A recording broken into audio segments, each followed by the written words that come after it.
Rui Lopez opening, Morphy defense, Breyer, Zaitsev hybrid variation, 11.NBD2BB712.BC2 Re813.A4. Balanced, neither player ever had an advantage. That game was pretty competitive. Both players had an amazing opening. That was an incredible middle game by both players. Opening with the king's pawn controls the center and opens up the light-squared bishop and queen, often leading to sharp games.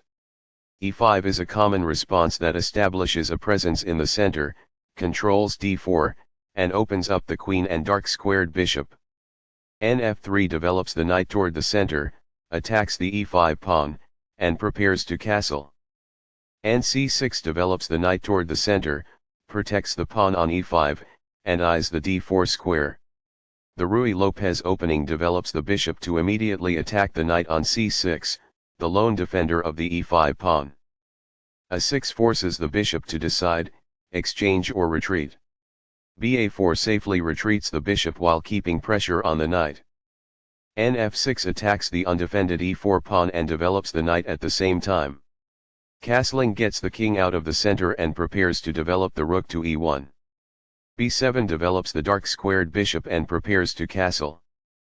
1 rupee centralizes the rook and protects the e4 pawn. B5 gains space on the queen side and forces the bishop to the b3 square. B3 is forced, but the bishop is well placed because it attacks the f7 square. D6 defends the e5 pawn and allows the light-squared bishop to develop. C3 prepares the d2-d4 pawn break and clears the c2 square for the light-squared bishop. Castling gets the king out of the center and activates the rook. H3 prevents black from developing the light-squared bishop to g4, which would pin the knight and make it hard for white to play d4. Nb8 retreats the knight in order to relocate it to d7. Black plans to Fianchetto the light-squared bishop on b7 and doesn't want the knight to block it on c6. d4 attacks the e5 pawn, controls the center and opens the diagonal for the dark-squared bishop to develop. Nbd7 develops the knight toward the center, defends the e5 pawn and keeps the a8h1 diagonal open for black's light-squared bishop. Nbd2 develops the knight toward the center and protects the e4 pawn. Bb7 puts the bishop on the long diagonal in a move called a Fianchetto. Bc2 retreats with the bishop to defend the e4 pawn. Re8 moves the rook to a central file and frees the f8 square for black's pieces. This moves the bishop to a better location, allowing it to control more squares. The pawn is now adequately defended. It is the last book move.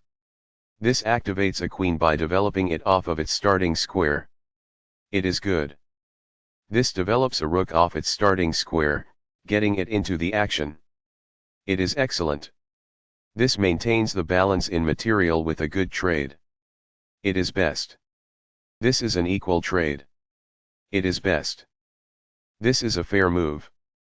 It is good. That's a sensible reply. It is excellent. This connects the rooks, which helps them coordinate together in the future. It is best. This is not the best. It is an inaccuracy. This misses a much better move. It is a mistake. That's what I would have recommended. It is best. Takes back. It is best.